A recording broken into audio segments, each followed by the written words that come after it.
everyone. So in today's video, I'm going to be telling you guys about why I went from level 5 in Korean all the way back down to level 3. So it all started about 2 years ago when I was preparing to quit my job as an English teacher and I was getting ready to find a job in Korea in marketing. At that time, I created my Topic 2 study plan video sharing with you guys all of the methods that I was using to prepare for the TOPIK exam. But the truth is, you guys, I never took the TOPIK exam. And you're probably thinking, like, what the heck, this girl's a liar, she's a fake, like, I'm gonna click away.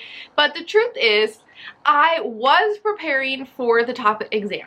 I prepared a lot. I think maybe I spent a few months on it. I made that video and I was following the plan in that video until I realized something. The amount of time and effort that goes into preparing for that exam is very intensive. At least the amount of time and effort I wanted to give to the exam to feel like I gave it my all, I felt like was quite demanding. And I had a very specific time frame when my contract was going to end. And when I thought about it, I was like, I need marketing skills because I don't have a background in marketing.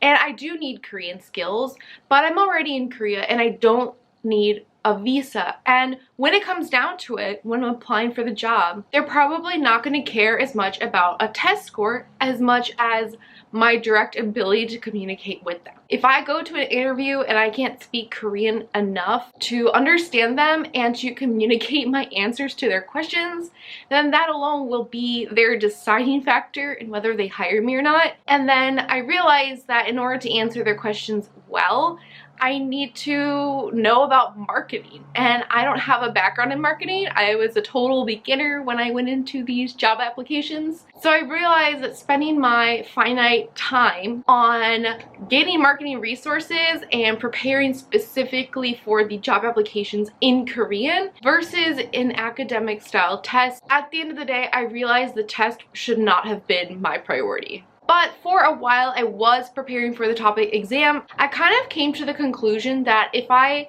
had probably put in all of the effort on my TOPIK prep studies, like I felt it was pretty guaranteed that I would get at least a level 4. And at this point, I was also using level 5 resources, so it just made sense that I was somewhere like between level 4 and level 5. So for the better part of the last 2 years, I have confidently believed that I'm somewhere between TOPIK level 4 and TOPIK level 5.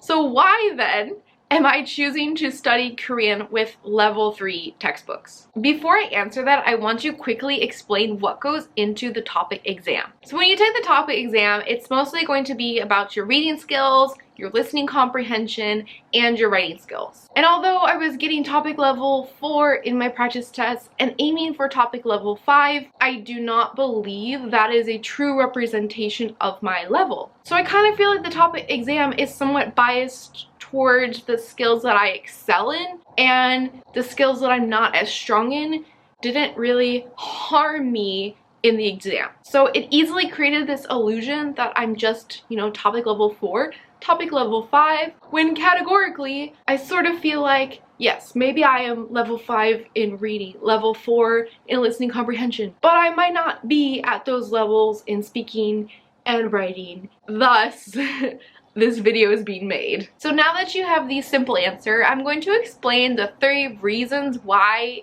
this more or less happened, because I think that this is going to be very relevant to a lot of you as well. And then I'm going to talk a little bit about what I'm doing as a level 3 student when I'm not truly and purely a level 3 in Korean. Because some of you might relate to the points that I'm about to explain, and if so, I want to give you guys some tips and ideas about what you can do in order to help with that gap in your language learning. First of all, the language learning process is not linear. Even though we're going through these textbooks chronologically from level 1 to level whatever, we're not really learning on this linear graph. Language learning is more like I don't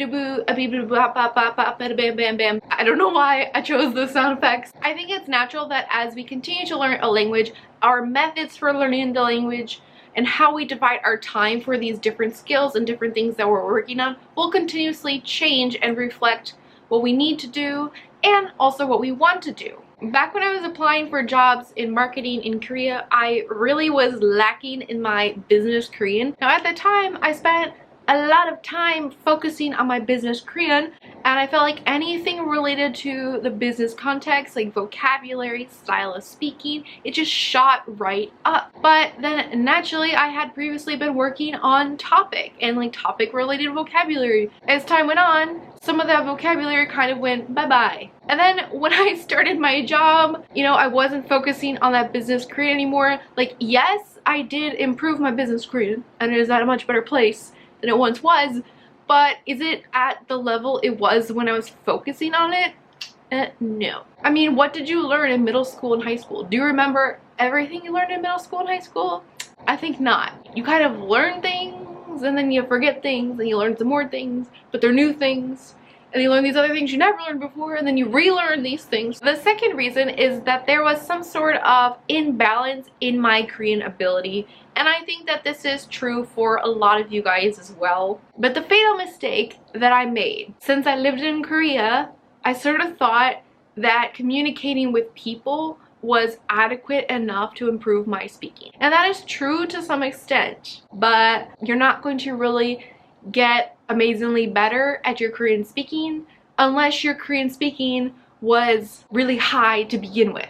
Because unless your Korean speaking is really high when you come to Korea, there's gonna be too much of a gap in your ability to communicate and what you need to like function in everyday conversations. I made the mistake of not realizing that sooner. I wasn't really working on that skill, so I definitely think that held me back. And because of that, there's this huge imbalance in my ability to use the language. Although my speaking is on average quite decent, my writing is atrocious. And I kind of found that out when I was having to write business texts with my Korean tutor when I was applying for jobs. But I do believe that writing and speaking go hand in hand, and if you can't write really well, then you probably can't speak really well to some extent. So I definitely think that had I have worked on my writing more, it would have also played a part in my ability to speak better. The third reason is that I lacked confidence, and it took me a long time to admit that to myself. When it comes to learning a language on your own, like, you have to decide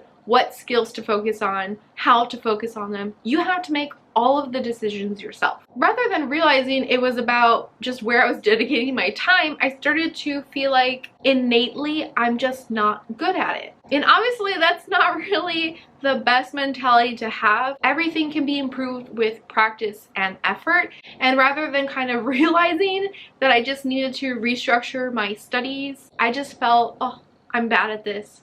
And my confidence definitely took a hit. Also, in general, I struggle a little bit with imposter syndrome, so even at times when I do hit milestones and I do well, I underplay those achievements a lot and just feel like an imposter. And then it didn't help that my ex-boyfriend was very critical of my Korean. He would always offer feedback about my Korean because I would express like I want to improve my Korean, but a lot of times it would be very harsh and very negative. And he would focus a lot on criticizing my pronunciation, and then it wasn't really helpful. But of course, naturally, I entertained the idea and I said, okay, like, if my pronunciation's not good, what should I do? Like, what is your ideas? What do you think I could do to improve? Kind of funny to think about because I didn't really connect the dots in the moment, but he would always tell me I should write more in Korean and I should translate Korean text into English.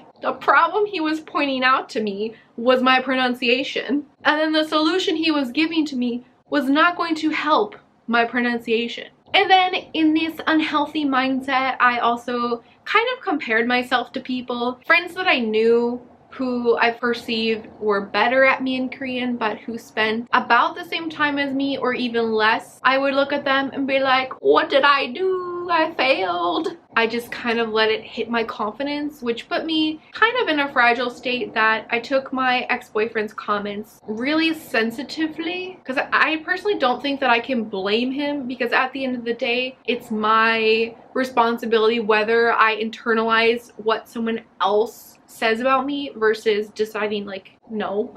So how did I go from being in a state of lacking confidence and being really vulnerable to people's criticism to deciding to drop 2 levels down to level 3? Well, part of it is because I finally came to the realization that I'm just not where I want to be in my speaking and writing, and that's totally okay. And rather than feeling bad about it, I should just think more objectively about what I can do to improve. And then around the time that I came to this conclusion, I hung out with one of my friends and I admitted that I didn't feel that confident in these skills. And this friend told me that they felt very confident in their speaking and pronunciation because they worked on it a lot with a tutor. Because I was able to admit that to myself, I was able to also admit this to my friend, and in doing so, I was able to learn about a tutor that I could work with to improve those skills. Then when I finally met this tutor after 1 or 2 classes, when they could get a chance to better gauge my speaking, they were like, "Sarah, you're not really using a whole lot of grammar. You actually don't seem to be going outside of level 3 very much at all." And at this point, I did not care. Like, I had no pride in whether I was level 3, level 5. Like, I just knew that I had this skill gap, and this kind of confirmed it for me. And rather than feeling bad about that, I was like, what do I gotta do? So that is where I am at now. I am working on the level 3A textbook with my Korean tutor, and we are focused more on productive language learning. And it's very interesting because I actually already know like all of the grammar and like almost all of the words. So there really isn't anything to learn or absorb from the textbook, which is actually kind of nice because it takes out some of that work and it allows me to focus just on what I need, which is speaking and writing. So what I do with my tutor now is we just go through the textbook. We focus on having conversations specifically using that grammar. And my homework assignments involve writing using that grammar, that vocabulary. So we just move right on to practicing everything. And that's really all of our tutoring sessions is about, is just practicing the content and really pushing myself to use it in more complicated ways. My advice to you is don't dwell too much on how you feel about your Korean. If you feel bad about your Korean, you lack in some skills, just be honest about it. It's totally okay to not be perfect at Korean. The sooner you can come to terms with that, the sooner you can get down to business and do the things that you need to do to improve that skill. Rather than thinking about your overall Korean level and only working with content at that level, just focus on meeting your weakest skills where they're at and working your way up from there.